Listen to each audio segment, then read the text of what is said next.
Hi, David Vizard here, and you are watching PowerTec 10.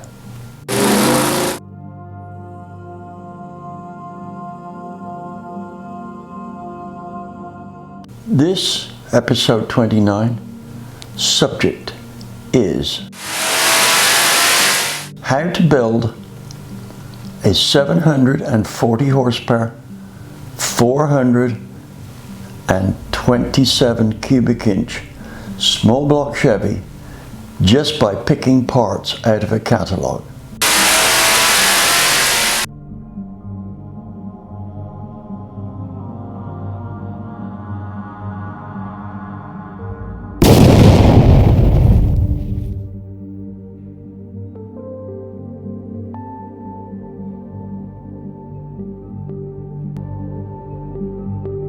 May seem like a tall order, just parts picking. It is. If we assume we know nothing about the assembly of the right parts for an engine, I started calculating what the chances were of you picking the right parts for a small block Chevy. When I got over a trillion to 1 odds, I stopped. Now, let me qualify that. That trillion to 1 odds assumes you know nothing about engine components and that. I did a few estimates here and narrowed that down because all of us watching this channel know something about engines. Could be a lot, could be a little. And it reduced the odds by an enormous margin down to about 500,000 to 1. Ask yourself this: you've got a budget to build an engine. You want to be an assembler, not a builder. And let me just define the difference here. An assembler picks the parts, the best parts for the application they want, or the build for the application they want, that will go together without any additional machining or anything like that. In other words, it's an expensive component assembly job. The engine builder picks the parts that they can change to better fit the application they have.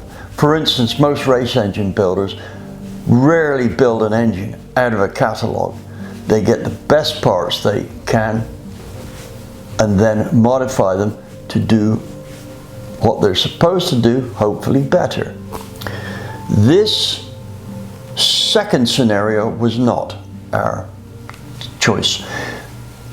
In fact, out of the entire build, the only job that was done was to match the intake manifold to the heads. That's it. Everything else came out of the box and on.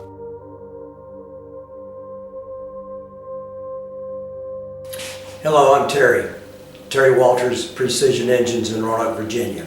And I'm Jack. This is a 421 cubic inch small block Chevrolet. We built this engine in conjunction with David Vizard. David did the cylinder head porting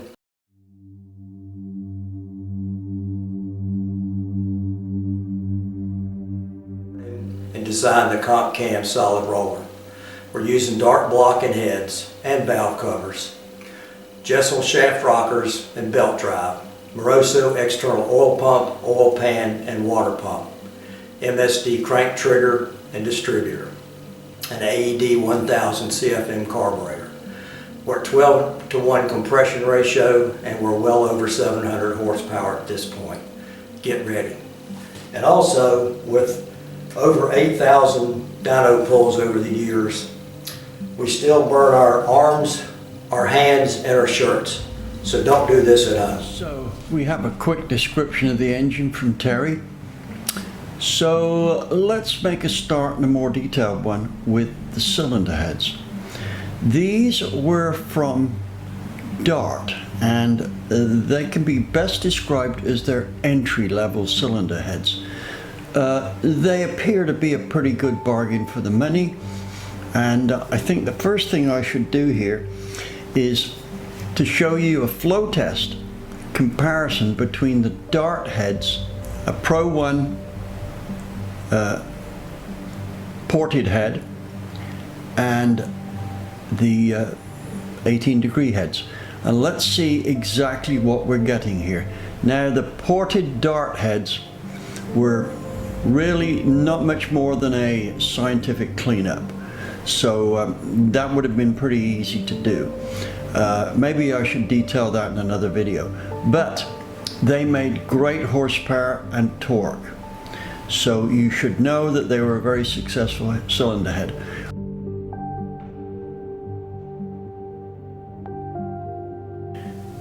I'm going to butt in the conversation here that we are having so far to point out that this engine is for sale, right? As soon as we sell this, we can start on our next project engine. Terry's looking for somewhere around 19,000 for it, and that's not bad. That's what it would cost you for the parts. On 383s, street ones, we consistently passed the 610 horsepower, and I think the best torque we saw was a 10.8 to 1 motor, which was 538 foot-pounds. That is a lot of foot-pounds. I've seen guys with 468 big blocks that didn't make that kind of foot-pounds, right? And that's with 70 cubes more. Anyway, let's take a look at those flow figures.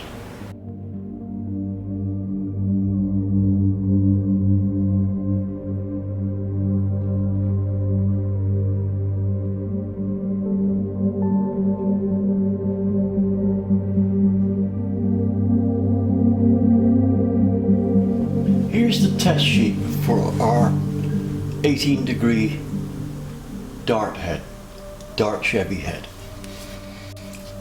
Over here you will see it's got a port volume of 250 cc, an intake valve of 215, and if you look at here, the intake centerline length is 5.71.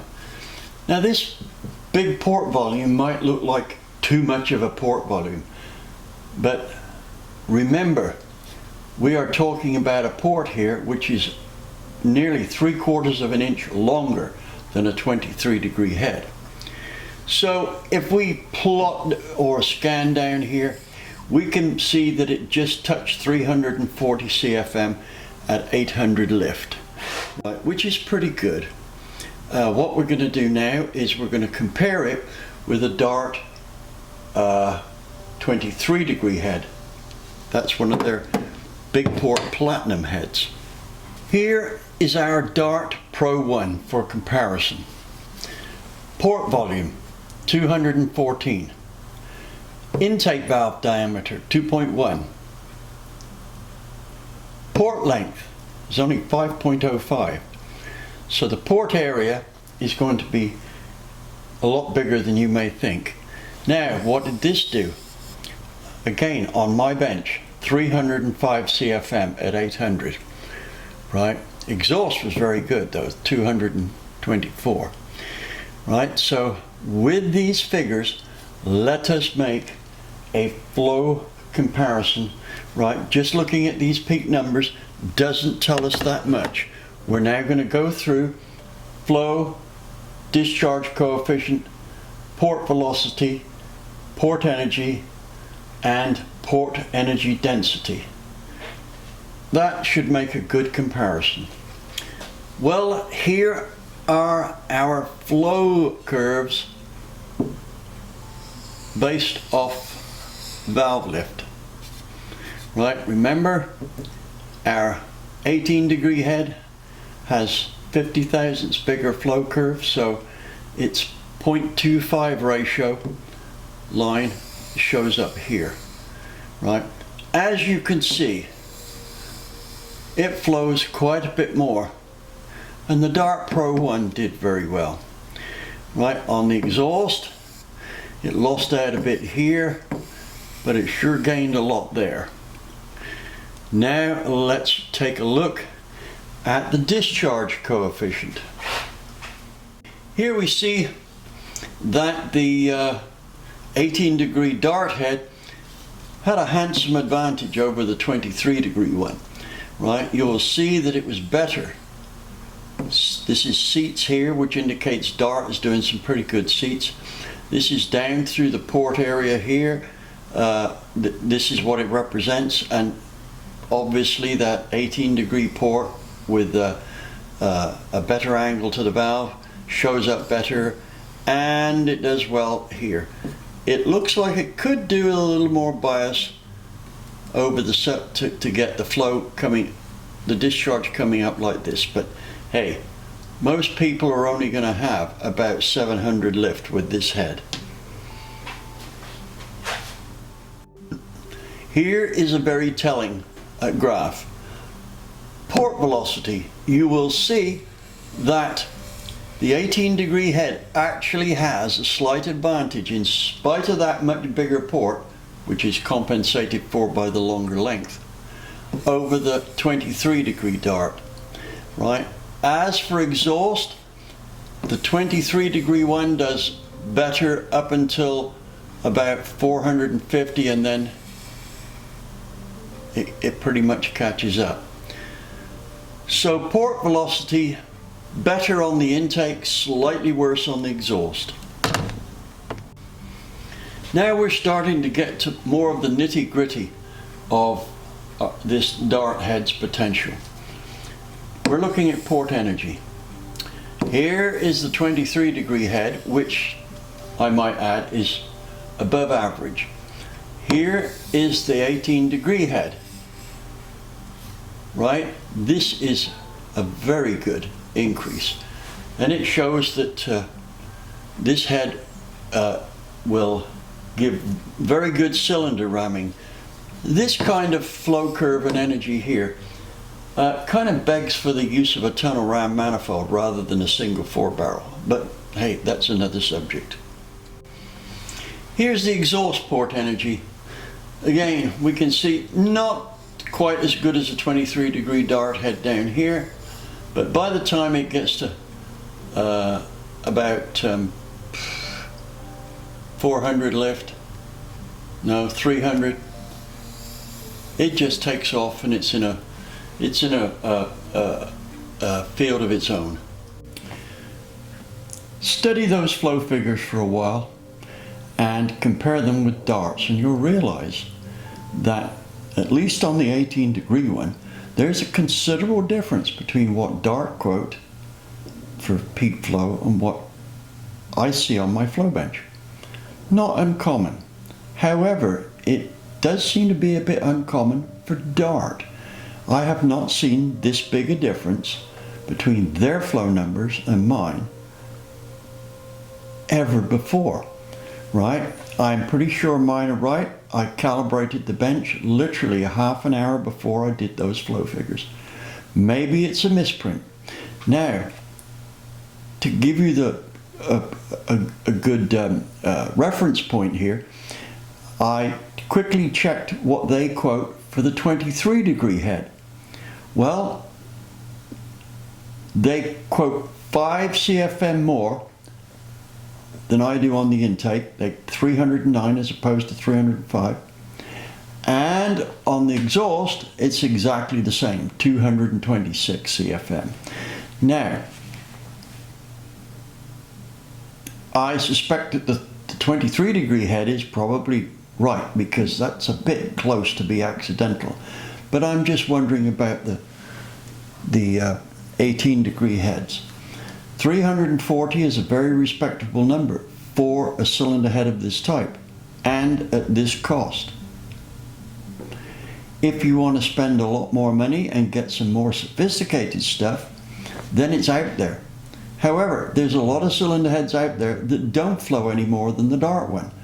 If you want to be sure you get the ultimate in 18 degree heads, like the ones Richard Petty used when he was racing NASCAR and the rules stipulated the use of the 18 degree head, then you need to go to Ultra Pro Machine and talk to Don Lucito. He is one of the nation's great cylinder head porters that you never get to hear about. One day I think I'll do a video just on him, but He's got heads that I've flow tested on my bench that flow top side of 390. That's pretty damn good. Anyway, let's now continue and look at the spec of the rest of the engine. First off, we're going with a solid roller because they're the least problematical in terms of not having to suffer any lifter collapse. Now let's take a look at the manifold. We got the manifold done. It's a Super Victor. We got this done down at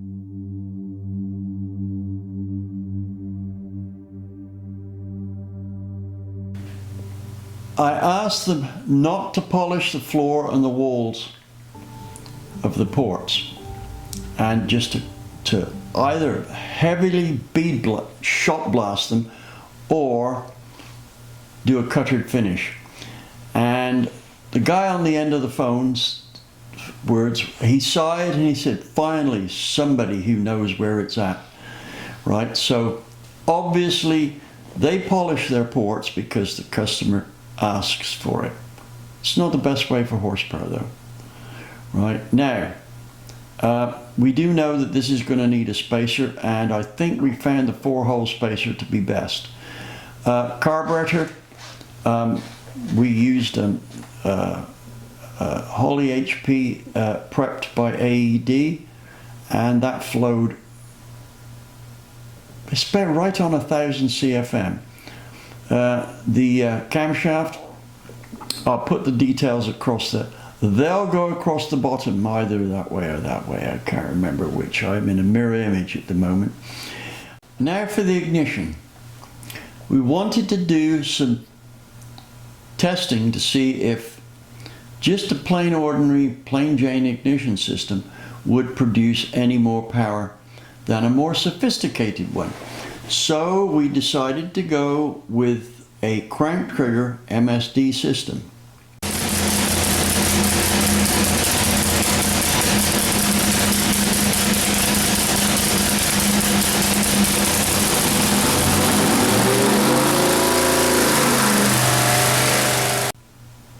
Yes, it did produce a little more horsepower over a regular distributor that was triggered or fired by an MSD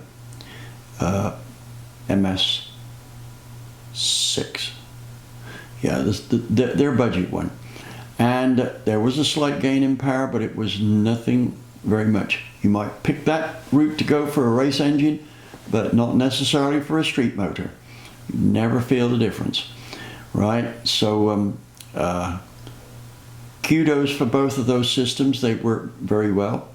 We also went pretty sophisticated on our lubrication system with a Moroso external oil pump so that we could use a full recovery pouch on the side of the pan and not one that had to be cut short because of the pump location.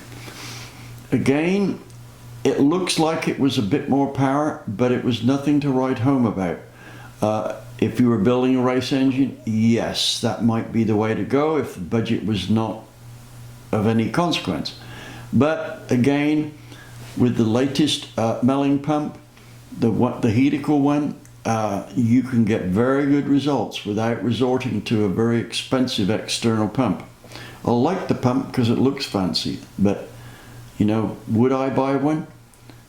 Well, yes, if I had the budget. I wouldn't need to win the lottery for it. But so there was lots of other things in there that added to the cost of the build, but we found out what worked and what didn't. So now let's go back and look at our dyno tests and see how they worked out.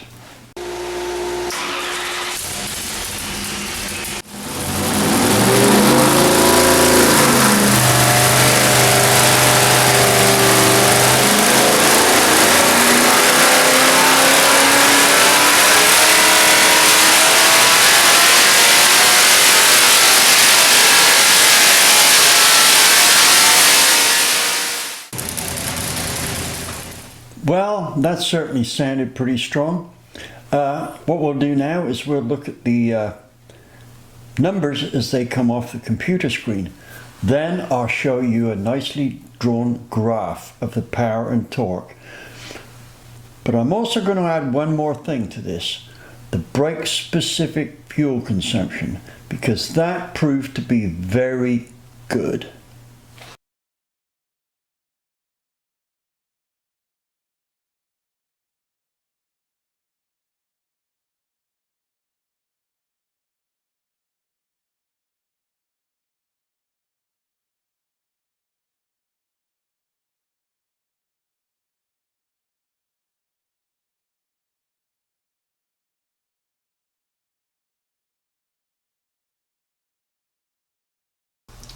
$7,100, 742.7 horsepower. Now that's a good bragging number there, but there's other good numbers that you can see.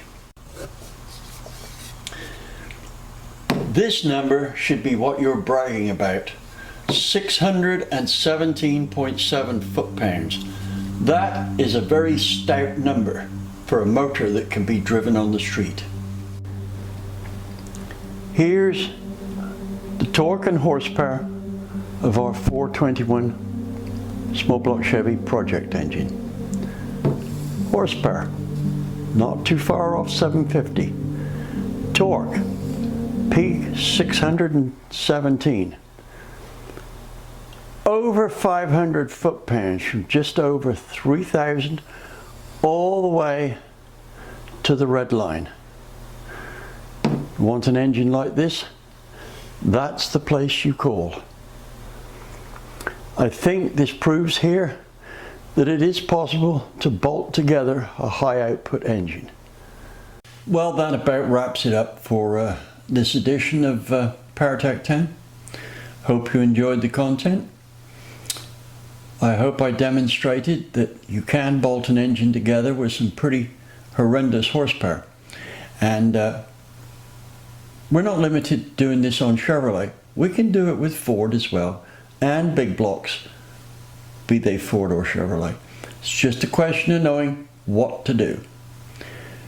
Now, please, if you like this video, don't forget to like, subscribe, notify, and comment. That would be great for us, and it will allow us to do a better job for you, especially from your comments. Thank you for watching.